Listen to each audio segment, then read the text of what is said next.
Paz do Senhor, Irmandade. Chegamos. Livro de Lucas, Evangelho de Lucas. Glória a Deus. Olha, já terminamos Mateus e Marcos. E para você que está começando agora, seja muito bem-vindo. Bora lá? Vamos orar, falar com o nosso Senhor, nosso Papai do Céu, nosso querido Deus. E agradecer, porque a gente está começando mais um. Bora, vamos que esse aqui é maravilhoso, hein? Tem muita vida na vida, como eu falo. Oremos. Querido Senhor, eu te louvo, porque até aqui foi o Senhor que nos ajudou. Obrigado, bendito é o Senhor que tem nos sustentado nesse propósito da leitura das Escrituras. Obrigada porque o Senhor tenha aberto o nosso entendimento. Nós te louvamos, Senhor. Eu e os meus irmãos, nós te louvamos.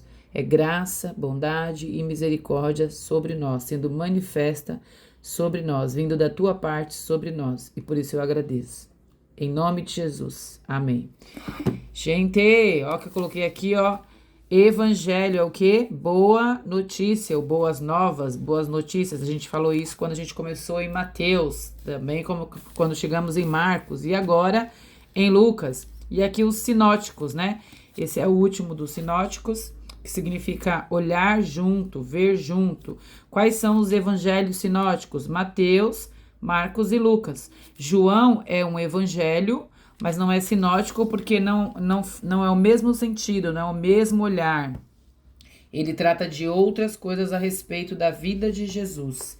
E nós vamos fazer a introdução no livro de Lucas, e é claro que eu trouxe uma daquelas bíblias dos nossos queridos estudiosos, né, para trazer aqui para vocês um pouquinho sobre Lucas, tá? Bem rápido, porque o texto urge. Ao longo do livro a gente vai falando aqui e acolá sobre Lucas. Lucas aqui, só pra gente fazer uma introdução, essa aqui é a Bíblia do Augusto Nicodemos. Do Nicodemos? Não, deixa eu ver de quem é. Ah, não, essa aqui é do Hernandes. Eu confundi com a do Nicodemos. Ainda bem que eu olhei, né? Essa é a do Hernandes Dias Lopes. E a introdução dela eu achei mais interessante que a das outras que eu tenho aqui. Ele diz assim: o Evangelho de Lucas é o maior dos evangelhos e o mais completo. Gente, esse é grande, ele é legal, ele tem muito mais coisa. Pois trata da infância e juventude, vida, ministério, morte, ressurreição e ascensão do nosso Senhor. Tá aqui, ó. Lucas mostra, dá pra ver? Acho que dá, né? Lucas mostra Jesus como homem perfeito, então ele vai trazer Jesus assim, nesse sentido, como homem. Por isso ele recua sua genealogia a Adão e não começa já do primeiro capítulo a genealogia. Vocês viram que Marcos não tem genealogia. Mas aqui é outro público, por isso que a narrativa é diferente, tá? Mas vai ter genealogia também, mas vai retroagir até Adão, e quando chegar lá a gente vai falar sobre isso. É o único evangelista que descreve os detalhes da concepção, então, só da miraculosa de João Batista e de Jesus, que é o que nós vamos falar hoje. Então, é o único que fala disso. Ele traz a infância de Jesus e ele começa o texto falando do Teófilo, que ele fala, ó, excelentíssimo Teófilo, né? E aí, pesquisando o Teófilo, quando ele fala excelentíssimo, excelentíssimo sugere que esse Teófilo, ele era uma pessoa importante da nobreza, seja ela talvez da nobreza romana ou mesmo grego, né? Não dá para saber porque o texto não revela exatamente quem é. Mas a gente imagina que alguns escritores que eu pesquisei disseram que talvez ele é até um desses que financiaram essa investigação toda de Lucas. Lucas é uma investigação. E aí, Lucas, olha o que ele falou aqui, que legal sobre isso. Ó. Muitas delas lá, das 37 parábolas sinóticas, 14 aparecem somente em Lucas. Então, nós vamos ver parábolas com vontade. Isso é bom, né? Nós temos aqui a do filho pródigo, do rico e Lázaro. Lucas, eu achei legal porque ele traz isso aqui, gente. Ele apresenta o Evangelho do Espírito Santo, que é assim que eles denominam, né? Porque ele fala muito sobre o Espírito Santo. E Lucas é o único gentil que escreveu aqui a Bíblia, né? É o único autor gentil, ou seja, não judeu, que escreveu algo da Bíblia, que seria, no caso, o próprio livro de Lucas. E eu não sei se vocês sabem, mas o livro de Atos também é do mesmo escritor que é Lucas, tá? Todos têm esse consenso dos estudiosos, dizem que realmente a autoria é de Lucas, e as datas não tem consenso, tá? Tem uns que dizem que é 60, 63, 64... aqui depois de Cristo, mas nenhum fala que o consenso deles é que não passa de 70 depois de Cristo, o tempo em que esse texto foi escrito, tá? Só pra gente entender, ao longo da leitura, a gente vai ver por que é importante a gente tá falando sobre isso, o tempo, pra quem, a gente vai compreender mais quando a gente falar do texto.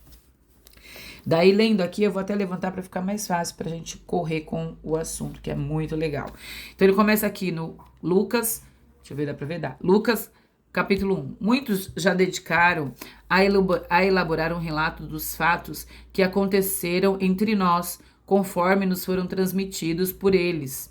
Desde o início, foram testemunhas oculares. Nem sei porque eu não mudei a cor da caneta ainda, né, gente? Bora? Acorda, Diana. Testemunhas oculares. Então, ele foi investigar, ó. E servos da palavra. Eu mesmo, ó lá, eu mesmo investiguei tudo cuidadosamente. Grifa aí, ó, ele investigou tudo cuidadosamente. Desde o começo e decidi escrever-te um relato ordenado. Ó excelentíssimo Teófilo, viu? Ele está escrevendo aqui para o Teófilo, para que tenhas a certeza das coisas que te foram ensinadas. Então, Teófilo, parece, até anotei aqui do lado, dá para ver? Deixa eu puxar um pouquinho aí, dá. Que o Teófilo era alguém nobre, como eu já falei, né? Quando ele fala excelentíssimo, e que ele era recém-convertido, e aqui estavam algumas coisas para fortalecer, para incentivá-lo, para comprovar essa crença dele nessa fé, né? Aí o texto continua aqui no 5 e ele apresenta já alguns personagens bem interessantes. Ele vem e traz um sacerdote que se chama Zacarias, que era de um grupo sacerdotal dos Abias, ou Abiás. Ele era casado com Isabel, então um sacerdote, casado com Isabel, aqui é a mulher dele. Ambos, aqui ó, eram descendentes de Arão. E aí uma coisa que é interessante, eles eram justos, vou até grifar de outra cor aqui, ó. Eles eram justos aos olhos de Deus, porque obedeciam, então quem é obediente é justo aos olhos de Deus. Obedeciam o quê? Eles obedeciam irrepreensivelmente os mandamentos e os preceitos do Senhor. Eles, porém, então quer dizer, olha, eles eram justos, muito justos, mas, tem um porém, né? Todavia, tem uma coisinha deles aqui. Aí vocês já acham que é fofoca e quer saber, né? Não é fofoca não, viu? Fofoca é pecado. Aí no 7, eles, porém, não tinham filhos, ó, porém não tinham filhos, porque Isabel era estéril. E ambos já tinham idade avançada. Então, eles não tinham filhos, porque ela era estéril e eles tinham idade avançada. E aí, já deu pra gente ver, então, que tinha aqui o sacerdote, a mulher dele, que era Isabel, Zacarias e Isabel, eram justos diante de Deus. Aqui, do versículo 8 ao 9, aí saiu por sorteio, porque ele estava de serviço e foi servir no templo. Aqui, ó. Só que era um costume da época fazer um sorteio para ver quem era o sacerdote, qual era o sacerdote que ia lá oferecer incenso diante do Senhor. E aí eles foram e o povo ficou do lado de fora, aqui ó, esperando, porque o povo não podia entrar, era só o sacerdote, como a gente já aprendeu. E aí o texto continua falando que então, gente, enquanto ele estava lá, o sacerdote apareceu um anjo do Senhor apareceu a Zacarias. Quando Zacarias viu o anjo, teve medo. E aí depois o anjo disse para ele, não tenha medo, Zacarias, a sua oração foi ouvida. Isabel, lembra que é a mulher dele? Sua mulher dará à luz e terá um filho. O nome do filho será João. João será grande aos olhos do Senhor. E a missão aqui, ó. João, dá pra ver? Dá. João fará, aqui, ó. Retornar muitos do povo de Israel ao Senhor, o nosso Deus. Ele irá adiante do Senhor no espírito e no poder. Adiante do Senhor, adiante de Jesus. Ele vinha preparar o lugar para Cristo. Coisa interessante. Aí o texto continua. Eu já até grifei antes que eu não aguentei, gente. Olha aqui, ó. Zacarias perguntou ao anjo, como posso ter certeza disso? Ô, gente, ele duvidou, né? Como é que eu vou ter certeza de uma coisa dessa? Eu já sou velho, olha por que ele duvidou. Ele olhou para o que estava diante dele, a aparência, a idade. Nessa época já era considerado, pelo que ele falou aqui, velho, mais ou menos 60 anos, tá? Ele e a mulher já tinham idade. O anjo respondeu, sou Gabriel. Eita, agora pegou, ó. Sou Gabriel. E estou sempre... Vocês já viram que eu já deixei em outra cor aqui? E estou sempre na presença de Deus. Fui enviado para transmitir a você essas boas novas. Olha que coisa incrível. E aí ele fala assim, ó, sou Gabriel. Peraí, não sou qualquer anjo não, eu fico diante de Deus, sempre. Mas se ele fica sempre, teve que sair, algum motivo teve, muito importante. Qual era o motivo? Trazer as boas novas para o sacerdote sobre esse milagre que ia acontecer, que ele e sua esposa na velhice teriam um filho, sendo que ela era estéril. E aí ele vem e continua assim, ó. Ele não. Agora, aí o que o anjo fala? Você ficará mudo, não poderá falar até o dia que isso acontecer, porque você não acreditou, viu? Ele não acreditou nas palavras do anjo, e isso vai se cumprir no devido tempo. Então, o povo estava lá fora e o povo estranhou, porque demorou demais para Zacarias sair.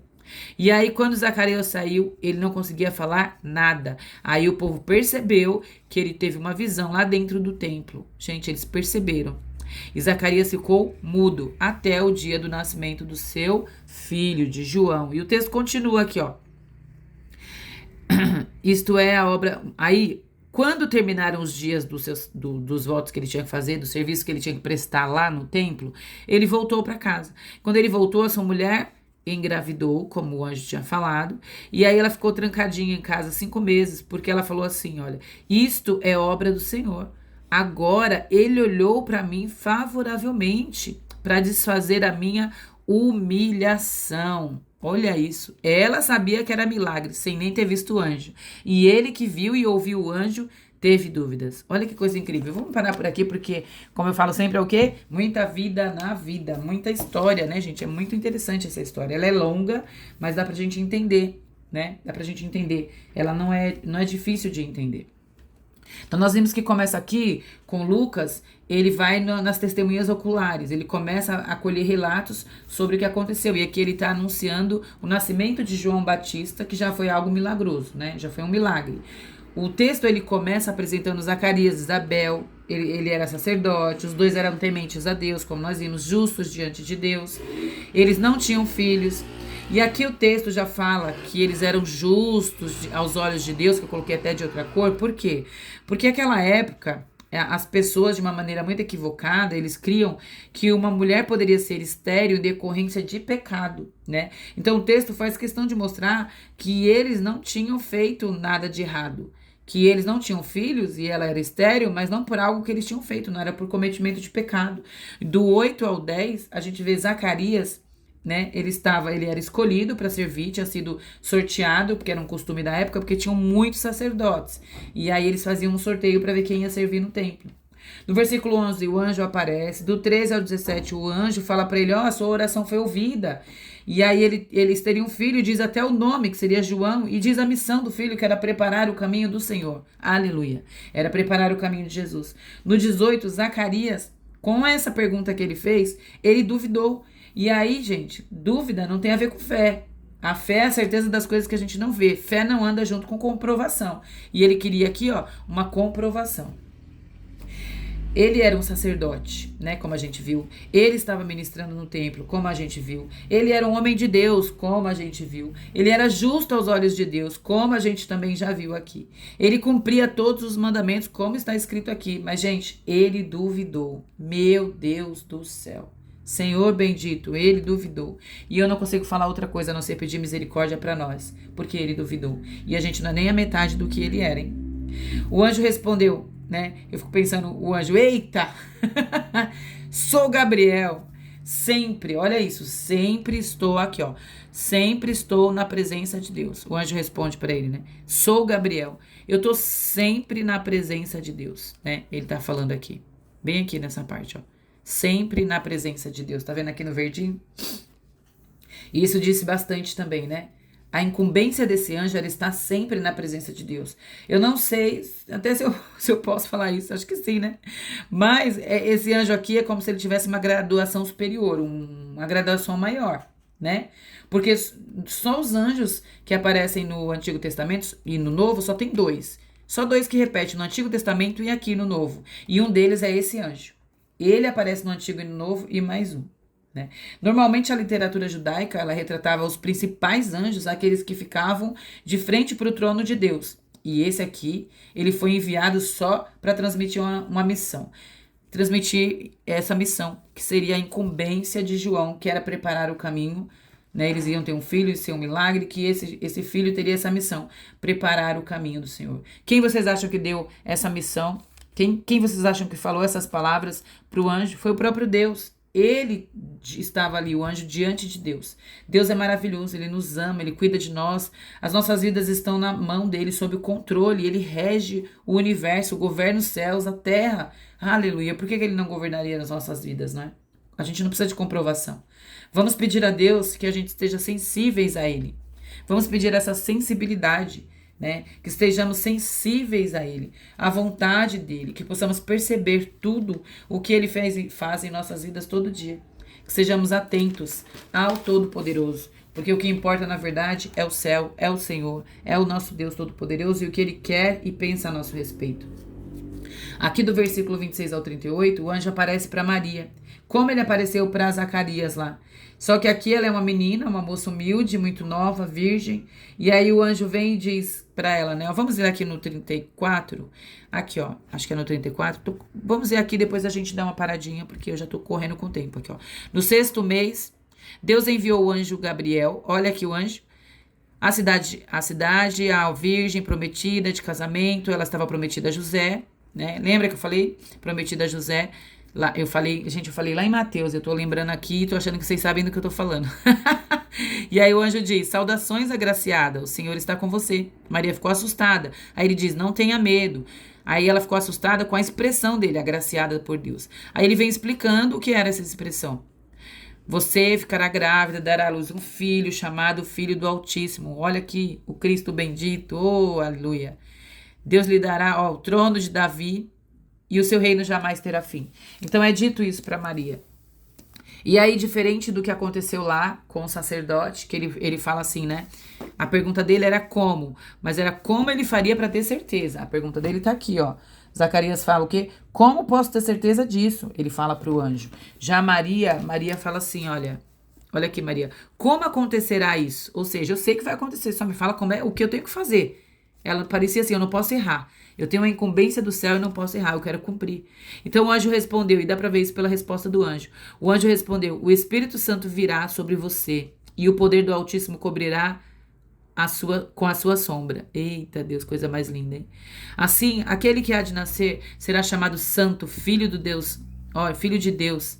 E também aí ele fala que Isabel também está grávida e vai ter um filho. E a resposta de Maria é, sou serva do Senhor e aconteça comigo conforme a palavra do Senhor. Então o anjo a deixou.